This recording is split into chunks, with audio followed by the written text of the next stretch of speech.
in the old days, in hostage negotiation, bosses would say, when is this going to be over? And I would always say, when the bad guys feel like they've got everything they could. From the news team at LinkedIn, I'm Jessi Hempel, and this is Hello Monday. It's our show about the changing nature of work and how that work is changing all of us. Today, I want to take you back to 1993, to a corner in Park Slope, Brooklyn. There's an armed bank robbery occurring at that very moment. I mean, a national headlines bank robbery. The NYPD got involved, and eventually the FBI. Now, what turned the tide on this conversation, it was actually the work of one person. That person is Chris Voss, the lead negotiator for the FBI. On that day, he figured out how to get inside the bank robbers' heads, to figure out what they really needed in order to be able to truly de-escalate the situation and walk away feeling like they had won something they hadn't fully lost. And walking away feeling that way is why those employees of that bank, well, they got home safely. Now, this is just one early example of the magic of Chris Voss. We had him into the studio here at LinkedIn for a very special conversation with our premium users. In fact, if you are a LinkedIn Premium member, you can catch the full conversation. We'll drop a link in the show notes. It's really worth it. Today, we bring you the highlights from that conversation. Chris wrote a book on negotiation. It's an international bestseller and really one of the best books I've ever read on the topic. It's called Never Split the Difference, Negotiating as If Your Life Depended on It. He's got a very specific style, and the best part about it is that you can learn it. Like, really, anybody can learn it. Today, Chris and I are going to go deep on some of the techniques, whether you're negotiating your salary or just trying to get your teenager to give the keys back at the end of a night. They're going to work for you. I promise. They've really worked for me. Here's Chris. There's a phrase I love, never be so sure of what you want that you wouldn't take something better. So you got to be very careful about being locked in on what you want, because it means you're probably going to miss something better. So flexible mindset. Flexible mindset. And then, winning with people gets you farther as opposed to winning at the other person's expense. You win at their expense, then you've hurt them and they don't want to cooperate with you in the future. They probably want to pay you back. So, how do you also, you're trying to end up in a better place, but even your mindset, your inner voice betrays your outer voice. If you're not trying to beat them, they won't get that feeling. They're going to be more open. So winning is to start with just being better off after the conversation's over. So, Chris, it sounds to me like one thing I hear you saying is that to win a negotiation means that whoever you're negotiating with walks away also feeling they have won the negotiation. So I love use the word feeling. Because I've been getting kidded about that a little bit. I just finished a one-man, one-night show on Broadway. And we talked about negotiations, and in the old days, in hostage negotiation, bosses would say, when is this going to be over? And I would always say, kidnappings, when the bad guys feel like they've got everything they could. And then I'm telling the guy that wrote the show, we're talking about bad guys' feelings, how people feel. So the real issue is, how did you feel about the process? Were you respected? Yeah. Were you heard? And then you feel vested, and you probably start to feel good about whatever happens if you're respected and heard. So making the other person feel like that they were heard, they were involved. They're far more flexible to where things are going to go after that. Chris, I'm just going to say that you have become a real expert at understanding how someone is feeling. Do you have any quick tricks for us to become better at it? First of all, ask your gut. Like if you say, I just know they're saying this, you're probably right. So don't attack it, even articulate it out loud. And then start to, here's what I hope they're not thinking. Well, they're thinking that. So your gut, what you want to get rid of, what you want to deny, what you're afraid they're going to be thinking, your gut's probably telling you exactly what they're thinking. So then don't attack it, say it out loud. I love that. And I think you even have a name for that strategy. We're going to get there. But I want to frame this next part of our conversation. I want to talk specifically about how we can all think about building our influence and our ability to negotiate, in particular when we're not necessarily the person who's holding all the cards in a work situation. Right. Most of us some of us this is not true, but most of us are not the CEO. We're not the big boss. We're trying from wherever we are inside our organizations to be heard, respected, and to move our opinions forward. Right. What are some tools we can use to start to do that? Well, you start by expressing their point of view first. And not what you wish they were thinking, but what you know they are thinking. And then you start to condition yourself and understand the environment. So you're talking to your boss. Yeah. Here's the harsh reality. Nobody walks into the boss's office unless they want something. You don't roll in the boss's office and say, hey, look, how can I make your life easier and not get paid more for it? Nobody says that. No, not going to happen. So the problem is bosses are conditioned to view employees as selfish. Yeah. Because nobody walks in there to help the boss. They always walk in there asking for stuff for themselves. Sure. Understand the reality of that. Empathy is, how does the other person see it? Look, I'm probably going to look like another selfish employee. They'll be like, oh, wow. And suddenly they're listening. You go in and ask for a raise. Realize what the boss is hearing. All right, so what you want is to get paid more for doing the same amount of work. That's what they're hearing. Yeah. So you got to recognize what they're hearing. And even saying it out loud instantly breaks the ice. Right. You're instantly different from everybody. Right. And that's when you go from this power, out of the power dynamic and into the influence dynamic.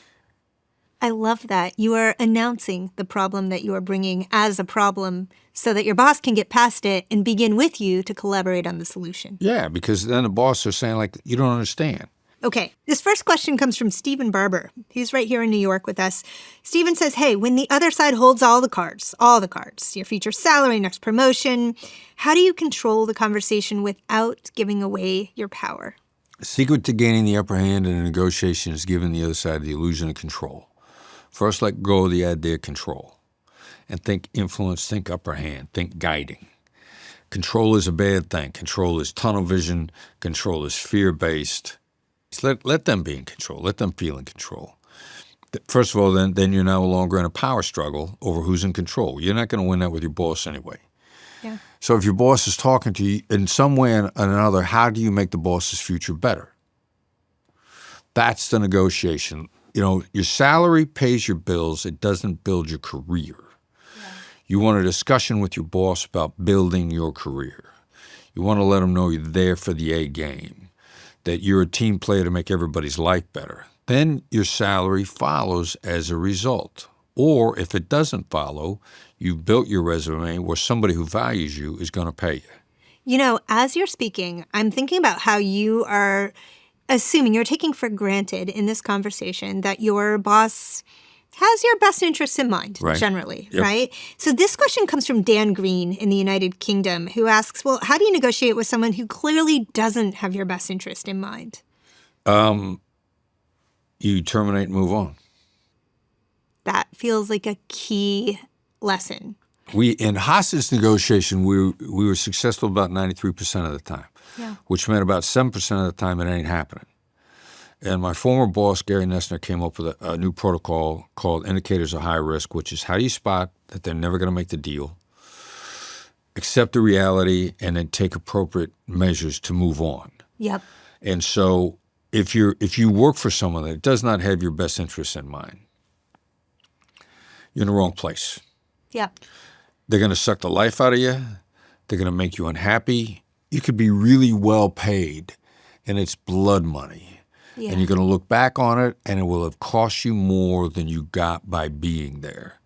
So the harsh reality is a bad partner, a bad boss, a bad company, bad values. You will not flourish as a human being there. There's a place for you to flourish. And that sounds really harsh, and it's just you got to believe in the universe. And you will find out that when you move on, your life got better. I feel like we can only ever really learn that by doing it. Yeah. And it's a lesson we learn over and over, but it's so critical. Yeah. Okay, this question comes from Jenny Flora in Atlanta, and I love it because it really applies to every life situation. Do you begin negotiation at the outset, even in the most casual of situations? Well, it depends upon how you define negotiation. I define it as collaboration with the goal of a long-term trusted relationship. Yeah. So I'm going to gather information about you. I want to be very curious about you. I want you to feel like I am actually intensely curious about you as a human being. Because the negotiation has begun. We're negotiating for trust. We're negotiating for a long-term relationship. Or do our core values line up? So, I'm trying to get to know somebody from the very early on because I want to know if I want to be in a long-term relationship with you, whether it be business or personal. Look, you've got some really powerful tools for getting to knowing somebody very early in a relationship. And I just want to pause here to reflect on a couple of them. And I'm just going to call you out on doing it with me. Your voice slows down. I think you actually have a name for this voice, the FM radio voice. The late night FM DJ voice. Yeah, how do those things serve to build trust and to control a situation right from the outset? Kind of your first move in a negotiation is to remove yourself as a threat because then the other person's guard is not up. And so the late night DJ voice, ideally with a smile. It works, by the way. I'm immediately relaxed. It triggers neurochemicals. It's not a psychological reaction. It's a neurochemical reaction. Yeah. So calm is contagious, and positive emotions are contagious. Yep. I would love for you to be calm so negative emotions are not getting in your way. You don't feel defensive. You're 31% smarter in a positive frame of mind. So if I can calm you down and put you in a positive mood, you think better, you see patterns quicker, you sense genuineness faster. Yeah. It puts us in a position to be able to collaborate much sooner just based on my tone of voice. Well, listen, this question actually comes from Bangkok. It comes from Jirapan. Thank you for this question. How can we clearly show our value to justify a big salary jump? And how should we handle questions about past salary in negotiations? All right, so if it's someplace you've already been, you've been there for a while, find a way to actually show them, because they're looking at the metrics, and how much value you have to have. Like if you're worth what I pay you, I've lost money on you. If you're worth 125% of what I pay you, we may have broken even. So for you to keep the lights on for everybody else, if you're worth double what I pay you, you're a good investment. And if I have any brains at all, I'm going to want to keep you. And you can always make the case for more money. So first of all, be able to demonstrate exactly how your value was monetized over the last year. And because they got taxes to pay, they got bills to pay. You got to be able to show them how it was worth in dollars. The game-changing question, and I learned this from a guy I grew up with, Tom McCabe. He's a CEO of an international bank. He and I grew up in the same small town. Every job Tom's ever gotten and every annual raise, salary increase he does, his question is the same. How can I be guaranteed to be involved in projects that are critical to the strategic future of the organization? Mm. And that question is, how do I make everybody's life better? Yeah. Boss, how do I look out for you? How do I help you get paid more? How do I help everybody get paid more? And I'm doing the entire sales team for a company 3 or 4 years ago. One of the salespeople said, the CEO on the Zoom call says, how do we negotiate with this guy? And there's like dead silence. And I repeat that question. And before anybody could say a word, he said, I wish everybody in the company would ask me that question. Mm. So that's how you build a future with the people that you work with. If you tell them, I want to be in a big game. I want to play in a championship. I want to play on a championship team. That changes you from the selfish employee who wants to get paid more for the same amount of work, right, to the guy or gal who's going to take us places. The ambitious superstar whose team you want to be on. Exactly. That's right. That is how we know we are winning, folks. I'm really interested, Chris, in that idea of chunking things down. Yeah. And specifically, I'm interested in, when we actually do the volley back and forth, when we're negotiating for pay, how do we start and how do we know we're moving to an end? Well, you start by designating that you want to be successful. Yeah. Another great question is, what does it take to be successful here? Let me ask you a little bit differently, the question that I'm really curious about. Okay. And I'm just going to say, even as I say this to you, I'm thinking that I'm going to sound a little like selfish and in it for myself when you've just put out a conversation about strategy. But let's say I know I want to land at $150,000, and that is a lot more money than my boss is paying me right now. Right. Where do I start that conversation on the economic side? First of all, when you start talking numbers, you got to start talking in a range. Now, I understand they got a range in mind before they sit down. And can they afford to pay you what you want? And if they can afford to pay you, is it going to blow the whole structure all across the line? So if you're a very valued employee and you're not worth what you're asking, and I articulate your ask, is it going to have a negative consequence on the entire organization, which could happen. So you got to look at the team. And, yeah, you want to be ambitious. But when you get there, then also you got to realize I've had people – I had one student at Georgetown who was absolutely convinced he wanted to land at $110,000 at the time. This is probably 8-9 years ago, and found out that they were ready to pay him more. But he was so adamant at 110, he could have got 125, but he was focused on 110. Oh. And he found out later on he cheated himself out of $15,000. Again, never be so sure what you want that you wouldn't take something better. Sure. So you want to begin to engage a conversation to see kind of what they have in mind and how they see you. And do they have a different spot for you? You got to be really careful about being certain that you need a certain number. Yeah. Because you may be coming in low. That's you never want to eliminate that possibility. A great point.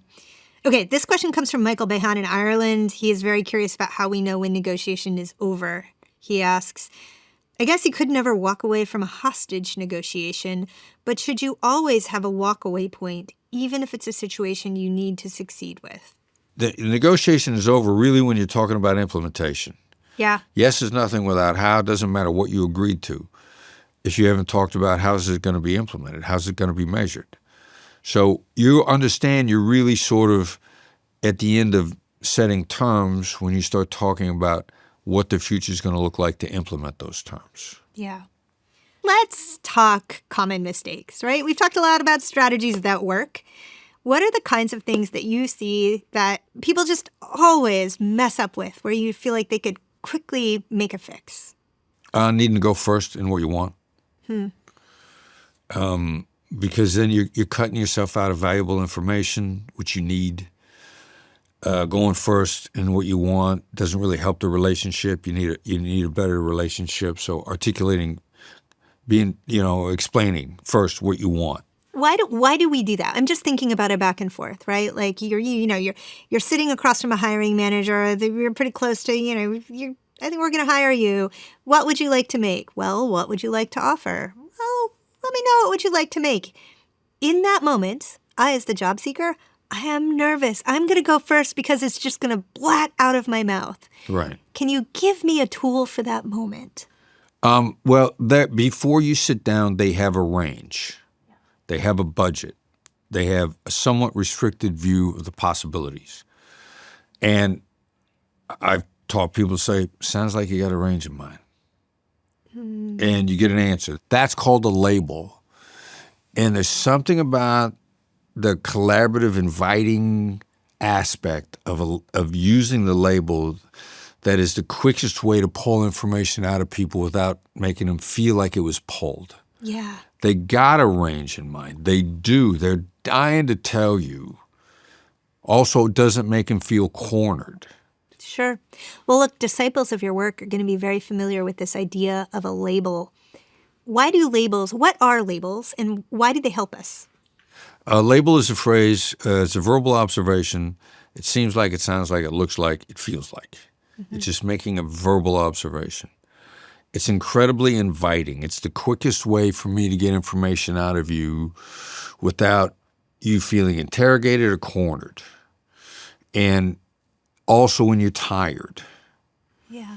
It makes it easier for you to communicate with me. And everybody starts to get decision fatigued somewhere about 11 o'clock in the morning on for a variety of reasons. Circadian rhythms, night's sleep, nutrition, what you had to eat that day, how much you encountered that day. So the more decision fatigued you are, the harder it is for you to give me information except on a label. This next question comes from Connecticut, from Bill Lucas. From Never Split the Difference, one trick was to reply, "How am I supposed to do that?" Right. What if they reply, "That's your problem"? Right. They just told you who they are. How am I supposed to do that is a way to begin to indicate no. It's a way to try to pull empathy out of the other person. It's a way to focus on implementation. It's a way to let people know that there's difficulty in implementation. Yeah. And somewhere between 7 and 8 times out of 10, which is a very high percentage rate, it instantly transformed the negotiation in your favor. And a lot of people have used it a number of times, like, wow, changed everything. And then, how am I supposed to do that? And the person goes, it's your problem. And I say, it didn't work. And my answer to them is, no, it worked. You got different data. Mm-hmm. They just told you who they are. They told you that they're not going to help you. Yeah. They told you that they don't care how difficult the implementation is, how much it hurts you. They told you they're totally self-centered. This is great information, because now you got to go like, do I want to retain a relationship with this person? Yeah. Because they're never going to look out for me. Now, if I do, now to be forewarned is to be forearmed. I'm on my own here. They do not have my back. You may need to make that deal. Don't kid yourself about who you're dealing with. It's okay to have a tiger by the tail as long as you know you're hanging on to a tiger and not a pussycat. Yeah. I would imagine your next volley after that takes you in a different direction, or you need to reconceive of like how you move forward with someone who doesn't have your best interest in mind, but you still have to complete a deal with. And it's great to talk this through, because you want to think through basically the next 2 or 3 moves only. Yeah. Because the chessboard's going to reset after 3 moves. Yep. But if they hit you with that, you can genuinely say, sounds like I'm kind of on my own on this one. Yeah. That's a legitimate observation. A label. It's a label. Yeah, it might wake them up. You need to know if you could wake them up. Now I've got a question for you. This one coming all the way from Armenia, from Era, who says, can you elaborate on cultural differences while negotiating? I witnessed that one method may work in one country while it'll be a complete failure somewhere else. So no matter what culture you're in, you're human. Yes. Which means you were born with the core emotions. You also have neurochemicals which react the same regardless of culture. You run into cross-cultural problems when you start thinking your culture is the way things should be done. That's disregarding the other person's point of view. Empathy is about how the other person sees it. Yeah. So cross-cultural problems really run into the fact, like, I'm an American, and I want to, in the Middle East, I want to drink beer instead of coffee. Well, no, that's being self-centered. That's cultural imperialism. Yeah. Meet people where they are. Start articulating how they see things, and then they'll guide you in. Then whatever mistakes that you make, because you're trying to get it right with them, they'll help you. And right. So really, when one thing doesn't work in one culture, works in one and doesn't work in another, you're kind of being focused on your culture first as opposed to the human being in front of you. What was your first experience in a negotiation situation, and what did you learn from it? Wow. Okay. So that would kind of come as definition of first experience in a negotiation situation. Like if you're talking about hostage negotiation, I'd been volunteering on a suicide hotline here in New York City for several years before I got into, because I was told to go do that to learn emotional intelligence. And, I learned it on the hotline. That was negotiating behavior change. And then consequently, I was involved in what effectively is a unicorn event, which is a bank robbery with hostages where there's negotiations. Doesn't happen like ever. Bank robberies with hostages, bad guys always gone before the police show up. Mm-hmm. Very rarely are they caught inside. And then there, I just leaned into the stuff that I did on the hotline. And that was the early 1990s bank robbery in Park Slope, New York? Yeah. And it was last century, But humans are still humans. Humans are still humans. Okay, this question comes from Bruce in the U.S. If someone recognizes your techniques and is familiar with them, would you modify your approach? No. Everybody in my company negotiates with my techniques with me. The real issue is, what are they trying to do? Are they trying to collaborate with me? Or are they trying to take advantage of me? If they're using my techniques, we'll get with me, we'll get to an outcome faster. They'll help me think. We'll waste less time. We'll really listen to each other. If they're using them against me, my gut will tell me that early on. I'll test them a little bit to make sure, and then I'm out. I'm going to say, look, I'm sorry. Doesn't seem like we can make a deal. Let me know when you want to collaborate. Yeah. So I think one thing that is really important in what you just said that I'm hearing is that these techniques aren't about beating or besting anyone. They are not. They're about moving more succinctly to the point of potential collaboration. Yes. Yeah, well said. We've got one client who was phenomenally good at cutthroat negotiations, and he told us that. And he's a guy that has a company that sells to the big box retailers that are famous for cutting their suppliers' throats. Yeah.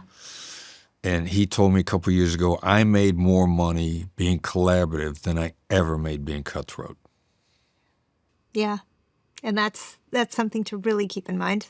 Yeah. I would be remiss not to ask you about my favorite of your strategies before we're done today, which is this idea of starting any conversation or negotiation with a no, because somehow it opens us up to yes. Yeah. Explain that. Well, people feel safe and secure when they say no. Yeah. It's a Pavlovian response. And, I like to think we open people up to agreement, which is not necessarily yes. Yes in its best form is aspirational. Yes is nothing without how. I want a agreement, which is that's right. Because yes is confining. But no is, when you say no, you feel safe. You feel like you protected yourself. So consequently, if you feel safe and protected, you think things through. And the other person can give me information without feeling like they're digging themselves more into a hole. So I'll say, are you against? Is this ridiculous? Do you disagree? And they'll be like, no, I don't disagree, but here are the following issues. And they'll lay real stuff out for me. And that's really where I want to go. So there's a Pavlovian response to saying no. Might as well trigger it. That was Chris Voss, the former lead hostage negotiator for the FBI. His book is called Never Split the Difference. You can find it wherever books are sold. And folks, there is so much for you to put into practice from today's conversation. I'm going to leave you with 3 big thoughts, and I want you to try all 3 this week. Number 1, name the feeling. Chris uses this practice of labeling the emotion that someone else is feeling right out loud to great effect. It essentially disarms the person that you're speaking with and makes it so much easier to actually communicate. Number 2, let go of control and embrace collaboration. Chris will tell you this. When you strong-arm someone, it doesn't work. It just puts them on guard. But when you work together, that's when you get somewhere. Number 3, and you definitely heard it in this conversation, Chris's late night FM DJ voice. Take a minute, slow your speech down, and watch the power it gives you as the people around you slow down to meet your pace. It diffuses any situation. Truly, it's magic. Now, we're going to play a lot with these ideas. We're going to talk about them and explore them at office hours this week. I hope you'll come. We get together at 3 p.m. Eastern on Wednesday afternoons. You can always find us by going to the LinkedIn news page or following me on LinkedIn. We'll also drop a link in the show notes. Now, if you liked this episode, if it meant something to you, if there's anything in it you're going to put into practice, well, then share it with someone. It will really help other people find the show and help Chris's words get out. Thanks so much for being with us in the studio today. I'm Jessi Hempel, and this is Hello Monday, and we will be right back here next Monday morning.